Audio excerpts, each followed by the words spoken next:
Hello everyone, আশা করি আপনারা সবাই ভালো আছেন। তো চলেন নবমীর দিন একটা ব্লগ ভিডিও শেয়ার করি। সকালবেলা উঠেই দেখি ঝুম বৃষ্টি। তো বৃষ্টির মধ্যে কি পরবো না ভেবে বাড়ির একটা জামা পরেই পুজোর অঞ্জলি দিতে চলে আসলাম মন্দিরে। কারণ বৃষ্টির দিনে যদি ভালো জামা পরেই কাদো টাইপের মতো হয়ে যাবে, আর চারিদিকে কাদো, এই জন্য কোনো কিছু না পরে বাড়ি যা একটা জামা পরে এসে অঞ্জলি দিয়ে দিচ্ছিলাম। আর এখানে যেই পদ্ম ফুলটা দেখতেছো তোমরা, এটা হচ্ছে আমাদের নিজের জমি, নিজের পুকুরে হয়েছে পদ্ম ফুল, জমি বাড়িতে হয়েছে। তো পদ্ম ফুলগুলো এত বড় আর এত সুন্দর, কি বলবো, দারুণ লাগতেছে। আচ্ছা, তোমাদের আমাদের মা দুর্গাকে কেমন লাগতেছে অবশ্যই বলবা। আর মা দুর্গার উপরে যে ওড়নাটা আছে তো ওটা আমাদের পাশের একটা দিদি দিয়েছিল। তো সুন্দর লাগতেছিল, কেউ ওনাটা পরাইতে পারছিল না। না পায়ে আমি জোর জুলুম করে উপরে কোনোভাবে, আর মুঠিটা এতটাই বড় হয়েছিল যে কোনো কিছু ঠিক মতো দেওয়াই যাচ্ছিল না। তা কুষার যে আছে সেই কুষারের দিয়ে উপরে তুলে দেওয়া হয়েছে। তো খুবই সুন্দর লাগতেছে। এখন যখন ভিডিওগুলো দেখতেছি খুবই খারাপ লাগতেছিল। আর নবমীতে যজ্ঞ হচ্ছিল, 108টা মনে হয় বেলপাতা লাগে। তো সেই বেলপাতা দিয়ে যজ্ঞ তো না, সরি, হোম হচ্ছিল। তো আমি যজ্ঞ বলতেছি হোম বলতেছি, উল্টাপাল্টা হয়ে যাচ্ছে। তো আজকে সারা দিনের একটা সকাল থেকে রাত অবধি কি করলাম, রাত দুটা না, সরি, 3টা পর্যন্ত কি করলাম সবই টুকটাক করে আমি শেয়ার করতেছি। কারণ এটা একটা ফুল ব্লগের মতনই হয়ে গেছে, কারণ আমি টুকটাক করে অনেক কিছুই ক্লিপ নিয়ে শেয়ার করছি। তো এখন আমি অথৈকে বলতেছি, আমি এত ডে দিয়েছি, এত পোস্ট করেছি, কিন্তু এরা একটাও লাভ রিয়েক্ট আমাকে দেয়নি, দেয়নি, পিঠা দেয়নি। বলতেছে, বদি তুমি কি আমাকে দিয়েছো, তুমি বলো। তো এইভাবে ওরা আমার সাথে ঝগড়া করতেছে। তারপরে অঞ্জলি দেওয়া শেষে এখন বসে আছি, যেহেতু কি বলবো, বৃষ্টি, তো একটু মন খারাপ লাগতেছিল। এখন একটু বৃষ্টি কম আছে। তারপরে আজকে 22 কান্ডি তোলা হবে। তো এখানে দাদু আরতি হইলো, আরতি হওয়ার পর এখন দাদু 22 কান্ডি নিয়ে এখন ঘরে যাবে। ফার্স্টের যারা ষষ্ঠীর ব্লগটা দেখছো, সেই দিন কিন্তু 22 কান্ডি তোলা হয়েছিল, দাদুর বাড়ি থেকে নিয়ে আসে মন্দিরে নেওয়া হয়েছিল। আজকে মন্দির থেকে দাদুর বাড়িতে নিয়ে যাওয়া হবে। এটা প্রতি বছর এটা তোলা হয়ে থাকে। আর আমি তো বলছিলাম যে এটা ধন সম্পদের একটা দেবী। আর এখানে 22 প্রকারের জিনিসপত্র থাকে।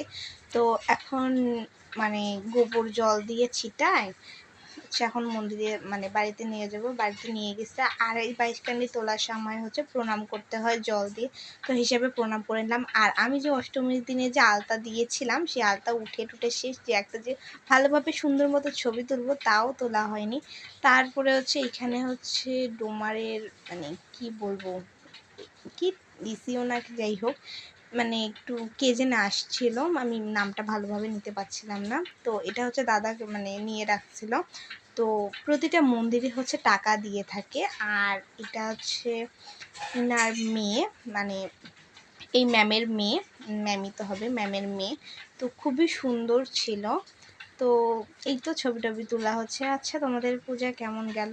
আমার তো বলতে গেলে মোটামুটি খুবই ভালো যাচ্ছিল। তারপরে মা বাবা একটু ঘুরতে যাচ্ছিল, তো এখানে প্রণাম টনাম করে নিল। তারপরে এই তো আমি নতুন যেটা সকালে পরার জামা ছিল সেটা সন্ধ্যায় পরে আসলাম, কারণ এখন তো বৃষ্টি টিষ্টি না। আর নবমীর দিনে যে এত ভিড়, বলার বাহিরে, কোনো জায়গায় পরে আর ঘুরতেই যাইনি, মন্দিরেই বসেছিলাম। আমি ভাবলাম যে যাক বাবা, আর কোনো জায়গায় যাবো না, মন্দিরেই থাকবো। তো এই তো সবাই গল্প টল্প করতেছিলাম। তো গল্প টল্প আর কি করব। তারপরে রাত, এখন বাজে 1টা না 2টার দিকে কাকারা ঘুরতে আসে, নাচ করতেছিলাম। আমি কাকাদেরকে বলতেছিলাম, কাকা এটা কি তোমরা ঠিক করছো যে তোমরা ঘুরতে গেছো আর মন্দিরটা পুরোটাই ফাঁকা হয়েছে? কাকা বললো, কোনো সমস্যা নেই, আমি নাচে দিচ্ছি। তো এই যে স্বর্ণারা ঘুরতে গেছিলো, ঘোরার পরে নাচতেছিল। তো আমি খুবই মজা করছি। কে বলবে রাত 2টা বাজে, একদম ঘুম। আর নবমীর দিনে ভাবছি যে একটু রাত বেশি করে জাগবো, তো দারুণ লাগতেছিল। আমি কি বললাম, মিউট করে দিছি। আর আর এক একটা গানের সাথে এক একটা গান আসতেছিল। তো কোকা কোলা ছিল, তারপরে পাগলু টু না কি জানি গান ছিল, ওগুলাতে নাচতেছিল। তো খুবই ভালো লাগতেছিল। আর এখানে না সবার নাচ দেখে আমারও নাচের ঝুল উঠে গেছে। তো আমি তখন বসেছিলাম, তো তখন একটা নাচিনি, কিন্তু অথই পিঠা ওরা খুবই মজা করতেছিল। তো এখানে ওই যে পুলিশ চোরের প্রেমে পড়েছে নাকি, ওইখানে নাচতেছিলাম। তো এইভাবেই আমাদের নবমীর রাতটা চলে যাচ্ছিল। আর ভাবতেছিলাম যে রাতটুকু চলে গেলেই সকাল, তারপরেই তো দশমী। তো কাকি বললো যে তোমরা পরে নাচো, আগে আমি ছবি তুলে নিই। কাকিরা ঘুরতে যাওয়ার পরে এখন আসে ছবি তুলতে। তো কাকিরা একটু ছবি টবি তুলে নিল, তারপরে কিন্তু আমরা আবার নাচবো। নাচ কিন্তু এখনো শেষ করি না। আর এখানে আমি ভাবতেছি আসলে হচ্ছেটা কি। আর এখানে আমরা কি বলবো, বাবা কাকা মানে কি বলবো সবাই নাচি, মানে কোনো আমাদের ইয়া টিয়া নাই যে এ নাচা যাবে না ও নাচা যাবে না। তো এই তো দাদারা নাচতেছিল, সবাই নাচতেছিল। আর ওইখানে যে বক্সটা দেখতে পাচ্ছিলাম, ওই বক্সটা নিয়ে আমরা ভাসানের দিন যাব। কিন্তু আমরা একদমই গান টান বাজাইনি, কারণ বড় বক্সটা থাকলে না ভালো করে গান টান হয় না। এমনিতে আমরা খালি কিনে রেখে দিয়েছিলাম। আর এইদিকে দেখো বড় কাকারাও নাচতেছিল, মানে আমরা প্রচুর মজা করছিলাম। বলবো না যে মজা করিনি, এই তো একটা দিন মজা করবো না তো কে। আর এরপর থেকেই তো সবাই সবার মতো ব্যস্ততা শুরু, কাকা হয়ে হয়ে করতেছিল, মানে দারুণ, বলার বাহিরে ছিল সব কিছু। আমরা তো ভাবছিলাম যে মানে পুরো রাতটাই থাকবো, কিন্তু তারপর থাকা হয়নি, কারণ দিদা চলে আসছিল। হ্যাঁ, এত রাত অবধি থাকা লাগবে কেন। আর সবাইকে তো টানা হিস্ট্রি মানে মন্দির থেকে নিয়ে যাচ্ছিল, আর খুবই ভালো লাগতেছিল। তারপর এখানে ঝুড়ি যে যেটা পাইছে সে সেটা মাথায় দিয়ে নাচতেছে। আর যাই হোক, খুব মানে কি বলবো, খুবই মজা করতেছিলাম। আর এখানে কি সবাই সবার মতো নাচতেছে, ইয়া করতেছে, মানে এই তো একটা মজা, তাই না? আর কবে কি হবে না হবে, আবার 365 দিনের অপেক্ষা। মানে কি বলবো, খুবই একদিকে ভালো লাগতেছে, একদিকে খারাপও লাগতেছে। পূজা শেষ, আর পুরা বাড়িটা মনে করো একেবারে ফাঁকা হয়েছে। যখনই মন্দিরে যাচ্ছি কেমন জানি একটা লাগতেছিল। তো কি প্রচুর প্রচুর বলার বাহিরে খুবই মজা করছিলাম। আর অথই আর অথইরা মানে কি বলবো, আর বলতেছে বদিদি পড়াশোনা থাক, আগে আমরা মজা করে নিই, মজা করার পরে আবার তো পড়তে তো হবেই। তো ভাবছিলাম যে কফি টফি নিয়ে এসে খাবো, কিন্তু সে আর খাওয়া হয়নি, মানে নাচতে নাচতেই রাত পার হয়ে গেছে, এইরকম একটা অবস্থা যা। আচ্ছা, তোমাদের ব্লগ ভিডিওগুলো কেমন লাগতেছে অবশ্যই কিন্তু সবাইকে মানে সবাই কমেন্ট করে বলবা।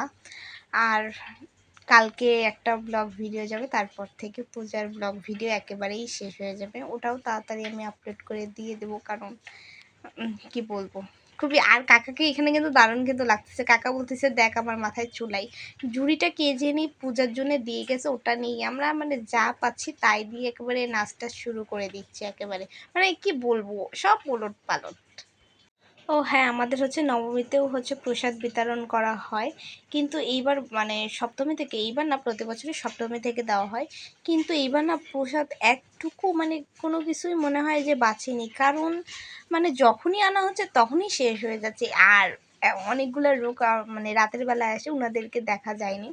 তো এখানে কেউ ফোন টিপতেছে, কেউ নাচতেছে, আর আমি তো মানে টুকটাক করে ভিডিও করতেছি। আর আমার ভালোই লাগতেছে, আমি ভাবছি যে না এগুলো সব কিছু আমি স্মৃতি হিসাবে রাখে দেবো। তো তখনই কাকাকে বলা হচ্ছিল কি নাচ কি শেষ হবে, তো শেষ তো না, আবার হবে আসছে বছর। আর এটা ছিল 52 বছরের পূজা, মানে কি বলবো প্রচুর মজা করছিলাম। এখানে শুধু বড় কাকা ছিল, দীপু কাকা ছিল, আর আমরা সবাই ভাই বোনেরা ছিল। তো আজকের মতো ভিডিও এই পর্যন্তই, পরের ব্লগে দেখা হবে, বাই।